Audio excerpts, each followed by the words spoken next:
Hello friends, welcome to my channel. செம்ம டேஸ்ட்டாக சூப்பராக இருக்கக்கூடிய கோதுமை மாவு ரொட்டி எப்படி செய்யலான்னு பார்ப்போம். நம்ம கோதுமை மாவு ரொட்டினாலே தோசைக்கல்ல தான் போடாதுன்னு நினைப்போம். இப்போ நான் தோசைக்கல்ல போடாமல் எண்ணெய் ஊற்றி வடை மாதிரியே போட்டு எடுக்க போகிறேன். எப்படி செய்யலான்னு பார்ப்போம். சாப்பிடாத பசங்க கூட நல்லா விரும்பி சாப்பிடுவாங்க. செம்ம டேஸ்ட்டாக இருக்கும். காலையில் பிரேக்ஃபாஸ்ட்டுக்கு இந்த மாதிரி செஞ்சு கொடுங்க, இல்லை நைட்டு டிஃபனாகவும் செஞ்சு கொடுக்கலாம். வாங்க எப்படி செய்யலான்னு பார்ப்போம். ஒரு பாத்திரம் எடுத்துக்கோங்க. எத்தனை ஆள் இருக்கீங்களோ அதுக்கேற்றாப்புல மாவு சேர்த்துக்கோங்க. நாங்கள் 4 பேர் இருக்கோங்கிறதுனால நான் 2 கிளாஸ் அளவு மாவு சேர்த்துக்கிறேன். 1 கிளாஸ் கணக்குனா 200 கிராம் வரும். நான் 400 கிராம் அளவு மாவு சேர்த்துக்கிறேன்.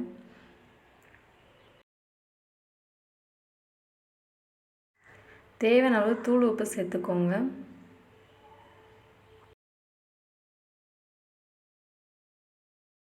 பொடிசாக கட் பண்ணி வச்ச மல்லி இலை சேர்த்துக்கோங்க.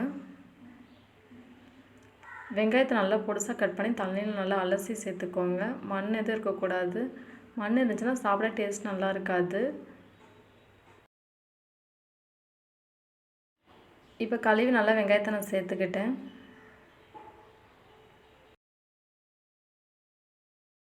பொடிசாக கட் பண்ணி வச்சா பச்சை மிளகாய் சேர்த்துக்கோங்க. இல்லை எனக்கு இன்னும் கொஞ்சம் காரம் வேணும்னு நினச்சிங்கன்னா வத்தல் இருக்குல்ல, வத்தல் 2 கிள்ளி போட்டுக்கோங்க. எனக்கு வத்தல் வேணாங்கிறதுனால நான் சேர்க்கலை. கருவேப்பிலை கொஞ்சம் கழுவி சேர்த்துக்கோங்க. மாவு அழுத்தி பிசையக்கூடாது. லைட்டாக தான் நம்ம மேலோட்டமாக பிசையணும். அப்போ தான் உள்ளே சாஃப்டாக இருக்கும், வெளியே கிறிஸ்பியாக நம்மளுக்கு கிடைக்கும். வாங்க நல்லா பிசைஞ்சு எடுத்துக்கிறோம். இப்போ வரைக்கும் நான் தண்ணி எதுவும் ஊற்றாமல் தான் பிசைகிறேன். அது மாதிரி ஃபஸ்ட்டு பிசைஞ்சு எடுத்துக்கோங்க. இப்போ நல்லா பிசைஞ்சு எடுத்ததுக்கப்புறம் லைட்டாக கொஞ்சம் கொஞ்சமாக தண்ணி ஊற்றி பிசைஞ்ச ஆரம்பிங்க. ரொம்ப தண்ணி ஊற்றினா தண்ணியாயிரும். அப்புறம் நம்மளுக்கு உருட்டி போட முடியாது. அதனால் கொஞ்சம் கொஞ்சமாக தண்ணி ஊற்றி பிசைஞ்சு எடுத்துக்கோங்க.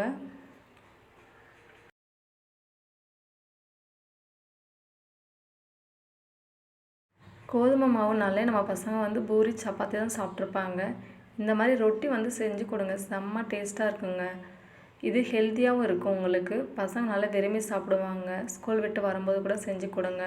ஈவினிங் ஸ்நாக்ஸாகவும் செஞ்சு கொடுக்கலாம்.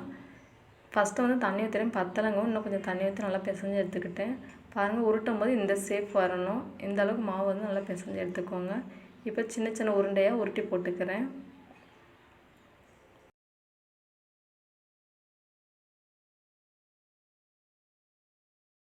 எல்லா மாவும் உருண்டை சேர்த்து வச்சாச்சு. இப்போ ஸ்டவ் ஆன் பண்ணி பாத்திரம் வச்சுக்கிடுவோம். பாத்திரம் வச்சாச்சு. தேவையான அளவு எண்ணெய் ஊற்றிக்கோங்க. நான் 100 ml அளவு எண்ணெய் ஊற்றிக்கிறேன். அதிகமாக எண்ணெய் தேவைப்படாது. நம்ம ஊற்றுற அளவு எண்ணெய் மிச்சம்தான் இருக்கும். ஏன்னா எண்ணெய் குடிக்கவே செய்யாது. ரொட்டி அவ்வளோ டேஸ்ட்டாகவும் வரும். இப்போ எண்ணெய் நல்லா சுட வந்துருச்சு. மாவு இந்த மணிக்கு பிசைஞ்சு விட்டுக்கோங்க. இந்த மணிக்கு ரவுண்டு ஷேப் கொண்டு போட்டு எடுத்துக்கோங்க.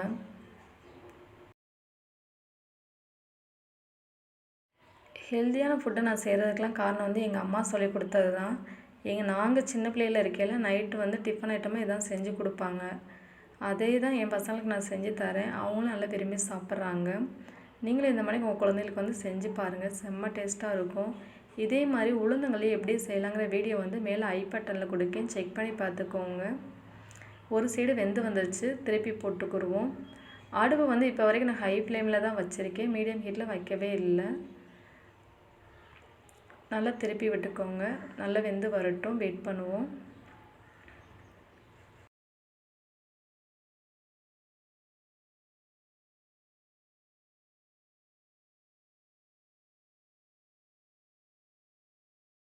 இப்போ இன்னொரு சைடு வெந்து வந்துருச்சு, அதையும் லைட்டாக திருப்பி விட்டுக்கிறோம்.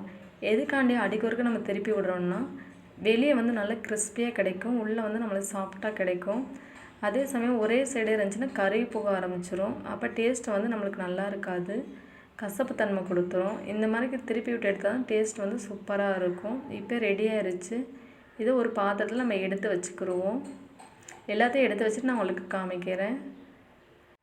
சூப்பர் டேஸ்டான கிறிஸ்பியான கோதுமை மாவு ரொட்டி ரெடி ஆயிடுச்சு. மேலே கிறிஸ்பியாக இருக்கும், உள்ளே சாஃப்டாக இருக்கும். அவ்வளோ டேஸ்ட்டாக இருக்குங்க. நான் சாம்பார் ஏற்கனவே ரெடி பண்ணி வச்சுருந்ததுனால ரொட்டி அதில் முக்கி சாப்பிட ஆரம்பிக்கலாம். நம்ம முக்கி தான் சாப்பிடணும்னு கிடையாது. இதுக்கு அப்படியே வெறுவாயிலே நம்ம சாப்பிட்டாலும் சூப்பராக இருக்கும். நம்ம எப்படி வடை சாப்பிடுவோம் அதே மாதிரிக்கே சாப்பிட்லாம். இந்த வீடியோ உங்களுக்கு பிடிச்சிருந்துச்சுன்னா ஃப்ரெண்ட்ஸ் அண்ட் ஃபேமிலியோடு ஷேர் பண்ணுங்கள். மறக்காமல் நம்ம சேனலை சப்ஸ்கிரைப் பண்ணி சப்போர்ட் பண்ணுங்கள். நீங்கள் பண்ணுற சப்ஸ்கிரைப், லைக், ஷேர், கமெண்ட்ஸ் தான் எங்களுக்கு ஒரு மோட்டிவேஷனாக இருக்கும். அடுத்தடுத்து பல வீடியோக்கள் போடவும் பயனுள்ளதாக இருக்கும். தேங்க்யூ ஃபார் வாட்சிங் ஃப்ரெண்ட்ஸ்.